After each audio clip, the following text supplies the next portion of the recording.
Oh, hello kids, it's Caleb from the Game Clip. And in this video, we're going to be talking about some old DOS games. Everybody that watches my channel knows that I've got a real soft spot in my heart for older DOS games. And there's a lot to cover here. So I'm going to be making, more and more videos showing older DOS games. I know I used to be like the Sega guy and do a lot of Sega stuff, but we got to talk about DOS games. There's a lot of people out there that talk about DOS games, but in my opinion, not enough. Not as much as the Echo Chamber, that is like older Nintendo games, or even Sega Genesis games, or as you guys in Europe call it, the Mega Drive. But in this video, we're going to talk about some older DOS games that may not all be good, but they're definitely worth checking out. Some of these games are stone cold classics. Here's some fun DOS games that are worth checking out.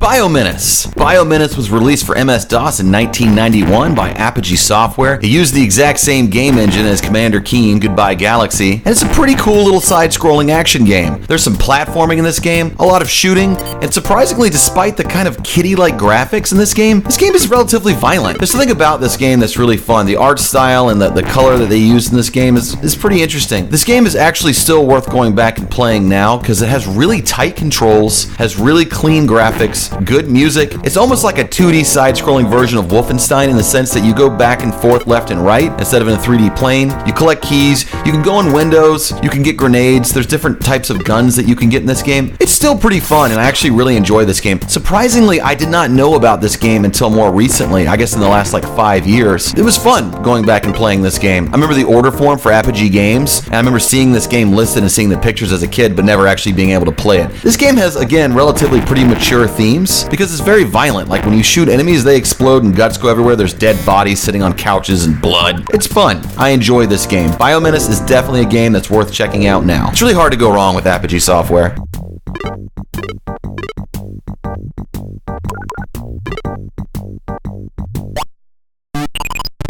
Speaking of Commander Keen and Stone Cold Classics, Commander Keen 1 was developed and designed by Tom Hall and released and produced by Apogee and id Software in 1990 for PC-DOS systems all over the world. This proved that DOS games can be just as good as Nintendo and other consoles by producing an amazing platforming game. As you've probably noticed watching this, the audio is definitely a bit primitive. That's right, this was before sound cards were mainstream, so most of the sounds, if not all the sounds in this game, are produced by a PC speaker. So they're very simple, but they get the job done. Commander Keen is surprisingly still playable to this day. Even though this game is 29 years old, this game, in my opinion, is every bit as classic as the original Mario, and I really felt lucky as a kid to play this game, because I had a PC as a kid before I ever had a Nintendo, and I remember being just marveled that I had a game like this to play in 1990. There's a lot of games in this series, and every single one of them got better with each iteration. Commander Keen, fantastic platforming game for the computer.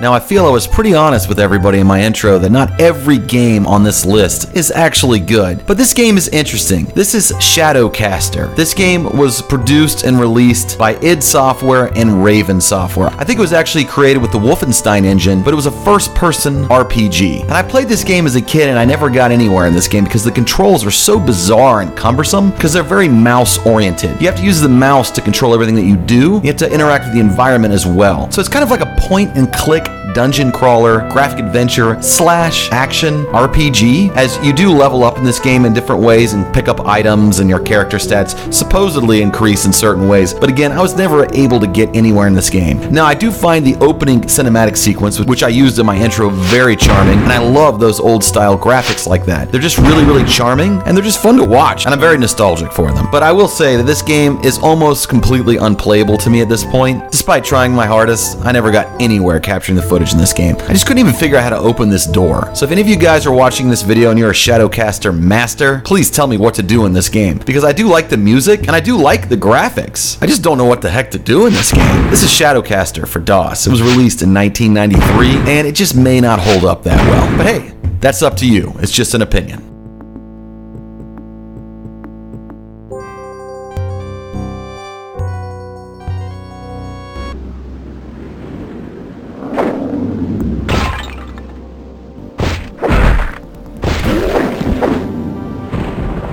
Now, on the other end of the spectrum, we have Hexen. Hexen was actually made by the exact same team. It was made by Raven and id Software, and this game was actually based on the Doom engine. This is actually kind of a spin-off of the game Heretic, which I mentioned in a previous video. Hexen is a little bit more of an advanced game. In this game, you select between 3 different character classes, and each one plays very differently. And you have 3 main weapons, and throughout the game, you look for the pieces for your ultimate weapon. Hexen was a really fun game at the time. It was very action-oriented, and it kind of had some light RPG elements because you could pick up items, and different items were affected by different character classes and did different things. This game also contains a hub world once you get out of this intro world that kind of gets you used to the controls. But Hexen is a game that's very much worth playing, and that's why it was ported to a lot of different systems, including the Sega Saturn and PlayStation. I really enjoy Hexen, and I go back to this game a lot. It has a lot of really rich atmosphere, fantastic sprite work, really good lighting. Lighting in this game is a lot more advanced than Doom, and this game did get a sequel, Hexen 2, very aptly named, but this game is worth playing again. I would go back and play Hexen. There are ways to play this game on a modern system that kind of enhance the graphics, but I really like the charm of the pixelated graphics. If you want to play a really basic version of this game, just play through it as a fighter, because you can just punch everything. There's a lot of different enemies. The music's really good. Again, the atmosphere is very foreboding. Definitely worth playing to this day, and probably one of the best games that's on the Doom engine in my opinion. Hexen, released in 1995, and still worth playing.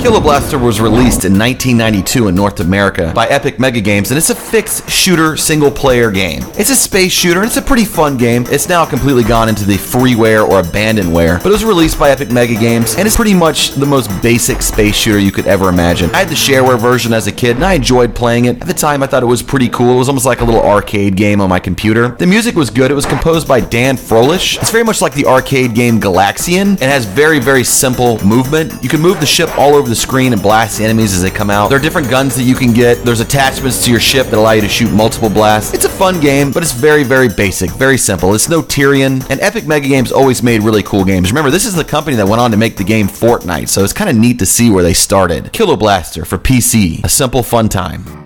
Blake Stone, Aliens of Gold. This is a first-person shooter game that was actually developed by Jam Productions and published by Apogee Software and released in 1993. This game runs on the Wolfenstein 3D engine, and it shows. It looks a lot like Wolfenstein 3D, albeit a bit more colorful and a bit more going on. This game is definitely a lot different as far as the storyline is concerned, and even shipped with a comic book. It's your job to destroy all the aliens and get through the levels and find all the key cards, just like Wolfenstein 3D. This is a fun game with really colorful graphics, great music. The only problem with this game, you have to set the settings a little bit differently if you're going to use DOSBox. You have to actually set your cycles a little bit higher to run this game fast enough. Because if you run it in the basic settings, it runs really slow. It looks kind of like a slideshow. It turns the game into like Myst or something. This game is still fun to play. I do like the alien theme over the Nazi theme, and it kind of has a little bit of like a cyberpunk feel to it. This game again has good graphics, good sounds, fun guns, more interesting enemies in my opinion than Wolfenstein. It's just an overall more involved and complex game. The shareware version of this game can be downloaded for free anytime you want, so give Blake Stone a try. It's worth it. And incidentally, what's funny about this game, I'm just gonna throw this in here last minute, is Doom was released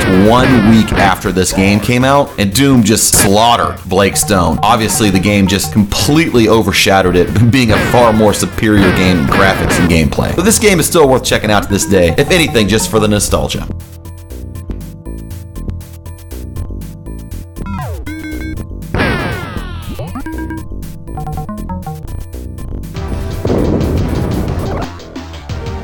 Terminal Velocity was produced by Tom Hall and released on PC for DOS and Windows 95 in the year 1995. This is a 3D Realms game. This game came on the Duke Nukem 3D CD under a shareware file called Goodies. And this was like a nice little perk when you bought Duke Nukem 3D, the full version, because you get all these different demos, and we'll talk about those later. But one of them was Terminal Velocity, or TV for short. And this game is actually a lot like Descent in the controls, and it's completely a free-roaming, almost open-world game with a lot of different areas to explore and enemies to kill. And unlike Descent, this game is not a tight corridor shooter all the time. In fact, most of this game, you're outside flying around destroying enemy bases and other ships, getting power-ups, getting new weapons, but there are these little sections where you can fly inside these enemy bases and you go through these cool little 3D corridors, destroying enemies and trying to get through traps. This is a really fun game with great music, and I think it's often overlooked, and it was definitely eclipsed by Descent. Descent is a much more polished game, but this game is definitely worth checking out, and for the time, I thought the graphics were really good. It strangely always reminded me of what Magic Carpet really wanted to be. And looking at these graphics now, they seem a little bit crude, but going back to this game was really nostalgic for me, and I always enjoyed playing the shareware version of this game. And like most shareware games, if you purchase the full game, there are 3 full episodes. And there's no map in the game per se, but there's a radar that helps you find all the enemies and enemy bases. Because if you didn't have that radar, you'd just be flying around aimlessly forever, never finding anything, because the map is really big in this game. There are a lot of different power-ups in this game that are actually very similar to Descent. There's missiles and lasers and ion blasters, different enemy types, different types of bases to destroy. It's still a really fun, satisfying game, and I definitely recommend playing this game with a flight stick, because that's what the game was really designed to do. So this is a fun little shooter, and I would recommend playing this game now because it's still fun to go back to. The music's great, controls are great, and the gameplay is really fun. Terminal Velocity for the PC, probably one of my favorite games to go back to and play, and I play it all the time. This game and Descent are definitely similar, but there's enough differences to try them both and enjoy them both for different reasons. Well, that'll be it for this video today, kids, and I hope you enjoyed it, and I'll be back again for some more videos soon. I'm already working on a new one, and if you enjoyed this video, please let me know in the comments below. Let me know your thoughts on these games. By all means, smash that like button if you enjoyed this video. If you haven't subscribed to my channel, please do, so you can keep your finger on the pulse and know when all my new videos come out. Thanks again, and I'll see you again real soon. Bye!